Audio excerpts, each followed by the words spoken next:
Right, I've come back because they said that there was comments, but I can't see any comments. Where? No, somebody help me out here because there is no comments on here. Discussion.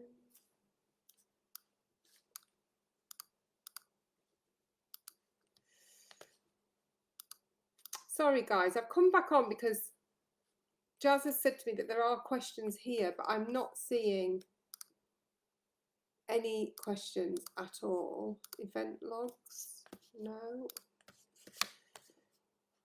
You're gonna have to help me out here, Jazz. 1 minute we'll feed them back in. I can see that. I've just seen that. So hopefully, right, here we go. Sorry about that. I'm going back to work in 1 month and my daughter, 11 months old, doesn't get any sleep day or night without being breastfed. She just refused sleeping otherwise. She'll be at nursery and I can't imagine her an entire day without a nap. Any suggestions to make this stop, please? What I would say is that actually babies behave very differently when they're in nursery, and the nurseries will have strategies to help her sleep. So you may find that it actually improves. Some babies don't, but if you're saying that she doesn't get any sleep day or night without being breastfed, I think that we're going into the realms of this is a behavioural thing. Not that she's being naughty, but she's got into a habitual thing. So I think at 11 months old, we need to start looking at sleep training. And I know that there is a regular lady who does a sleep expert that comes onto your baby club. I'm sure Jazz can tell me what day that is. That it may be worth asking some advice on there, because at 11 months as the midwife, I'm probably not the best person to ask. But I do think that there is things that we can do with this. I don't think it's well, this is normal, babies do this. I think by 11 months, she should be sleeping better. So I think we'll just wait for Jazz to tell me when that happens. And we'll try and get you some help on that. Hi Jade, can grandparents hold newborns, maybe with gloves and masks? If no, when do we allow?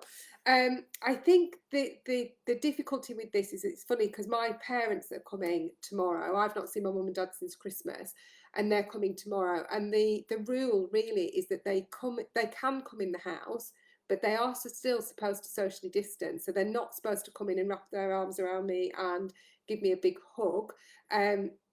And the principle really is the same for you guys. Now, whether we are able to follow those restrictions, my daughter is 12, she's not seen her grandparents since Christmas. I am going to be really hard pushed to get her to open the door and stand back. So I think that, like you said, those precautions of gloves, masks and all that sort of thing, if you can't follow those restrictions. But again, we just don't know when they're going to be lifted, Jade, unfortunately. But the guidelines is to still socially distance with those that are not in your household. So yes, we can invite people round, but we are still supposed to be having that gap between us. Natasha Cook asked, anxious about tearing, how can I reduce tearing? So the honest answer is that if this is your first baby, the likelihood is you will have some level of tearing, but there is some good quality research that suggests that perineal massage from around 34 weeks can help to reduce the risk of tearing.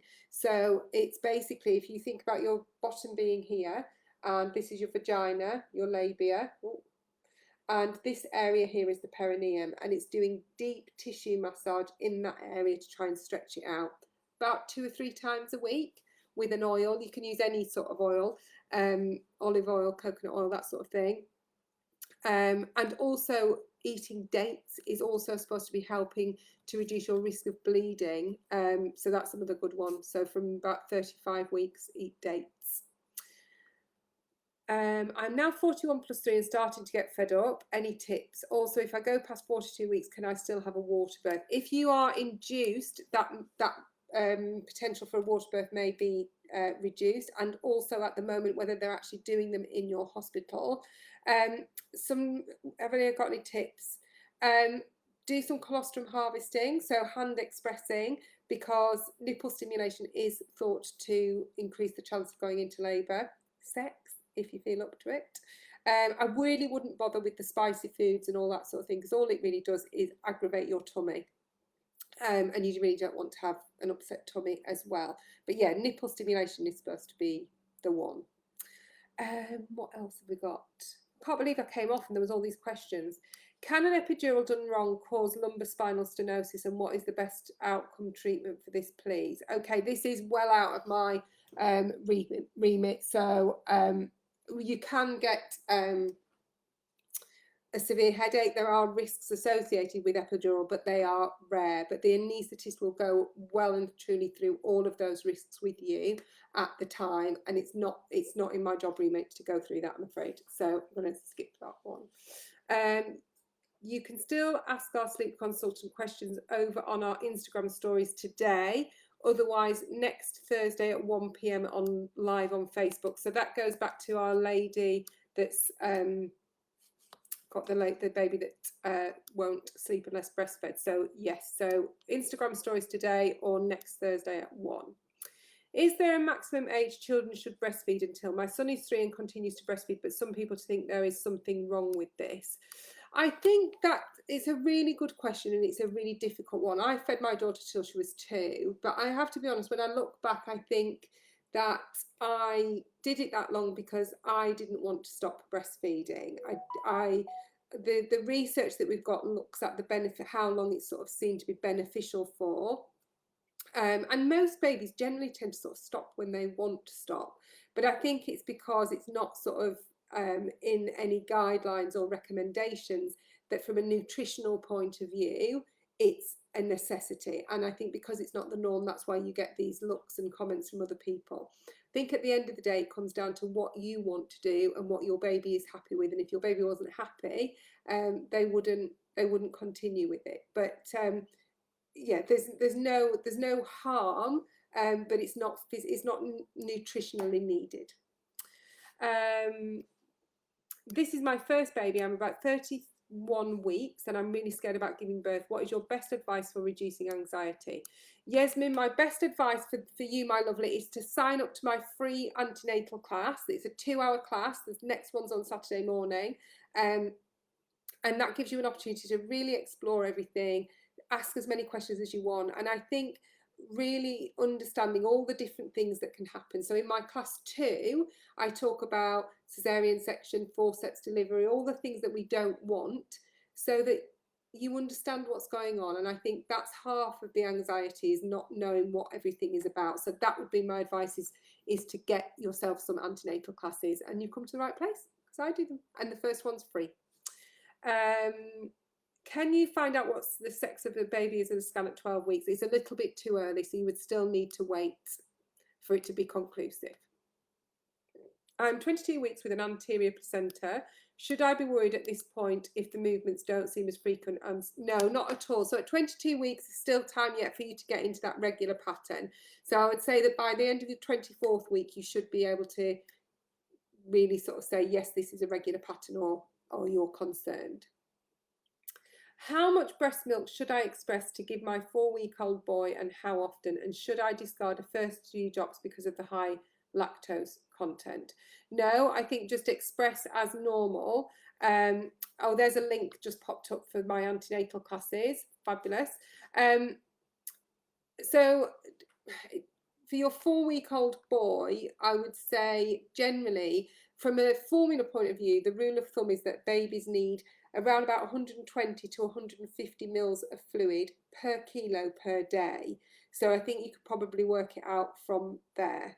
And the best time to actually express milk is during the night. So if your baby wakes up at night and has a feed, you then go down and express for a little while, you'll probably find you'll get a little bit more off. Can you ovulate during pregnancy? I've been experiencing similar symptoms to that which I do when ovulating when I'm out. You shouldn't ovulate while you're pregnant, because you wouldn't want to get pregnant again. So no, you shouldn't be ovulating. It's probably just aches and pains of pregnancy, which are a similar feeling.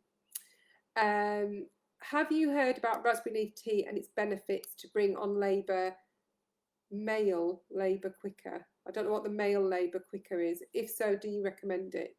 Or make, I think that's probably supposed to be make labour quicker. And I have heard about raspberry leaf tea, and it's supposed to be a uterine toner. I've never been hugely convinced, because I think if it did that good a job, we'd all be drinking it. But it certainly won't do you any harm. So I think there's nothing lost other than the cost of a box of tea bags in giving it a go. Can I get my implant removed so I can start conceiving, and how long will it take to get pregnant once it's removed? So the first part is, at the moment there's been a delay. I know a lot of people have been wanting them removed and can't get them removed because those appointments aren't available because of the COVID-19 crisis. Once it is removed, in theory you can get pregnant straight away, but for some women it takes a little while to get it out of their system. But once it's out, it's out. So the best thing to do is ring your local place and find out whether you can get those appointments.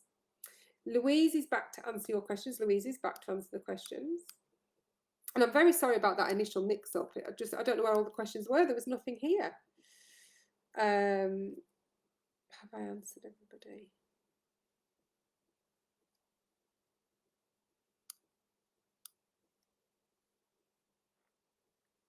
I've got a question. Anybody know what I can do for toothache?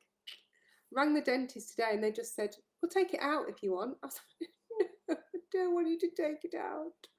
But it's certain. Yeah, that was it. That was my option. Take it out. Okay, I've only had toothache for 2 days. I'll hang fire. Right, anybody got anything else?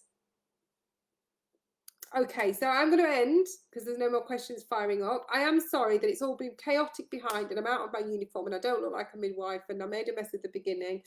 I'm due in October. What prenatal classes can I access to get information on all the usual that I would if lockdown hadn't?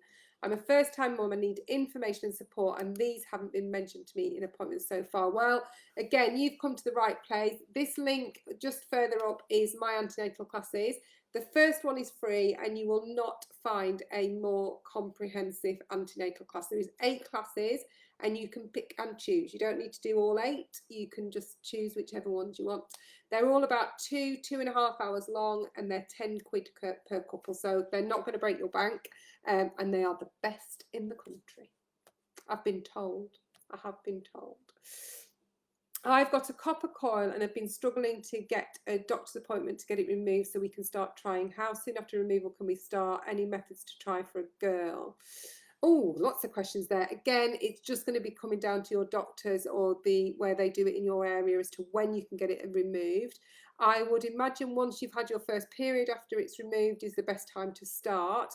And any methods to try for a girl. Now, there was a book out years ago, and I can't remember the details, so you'd need to search it, but there is a book that you can buy that everybody was buying, and there was something about your diet in terms of if you eat a more alkaline diet, I think you're more likely to get a boy, and a more acidic diet, a girl. I could be getting these completely wrong, so don't quote me on this, but I know that there's this book, and there is also a theory that female sperm, and again, I think female sperm live longer than male sperm. So we know that there is this window. So the idea is that you are better off trying, say, a couple of days before you ovulate. This, honestly, have a look for this book. If there is a book out there, and in the theory, all the male sperm will have died off. So that's it. Male sperm swim quicker, but live less, live a shorter span, and female swimmers, the female sperm, don't swim as fast, but they swim for longer. So the idea being is that if you want a boy, have sex right as the egg is coming out. If you want a girl, a couple of days before, because all the boys will have died. There you go. Who knew I could answer that question? But there is a book out there. I'll try and have a look and see if I can find it. And if I can, I'll put it on my Instagram page. I love that question. It's great. Can an epidural done wrong cause lumbar spinal? I have had that question, and I'm skipping it because it's a question for an anaesthetist, really, not for me. Sorry, Jessica. I think I've got everybody there. Yeah, sorry, Jessica. I hate it when I can't answer a question, but obviously I'm going well out of my area by trying to answer that one. I'm going to go and research the question on the methods for girl and boy. I think I have got one on my feed about a boy, but I'm not sure. Oh, here we go. Gender swaying, how to conceive. We've got a blog on that covering the Shettles and Whelan methods, and I'm going to do a post on that. I like that question. So yes, have a look at this link just at the side here, and that might give you some tips. Love that question. We need to do an Insta Live on the whole question, get someone on who did it and see what they found out. Right, okay, everybody, I'm going to go and take drugs, I think. I hope you are all very, very well, and I'm going to see you next time, and I will be on the ball with everything. Take care, and I shall see you all soon. Bye, guys. Bye.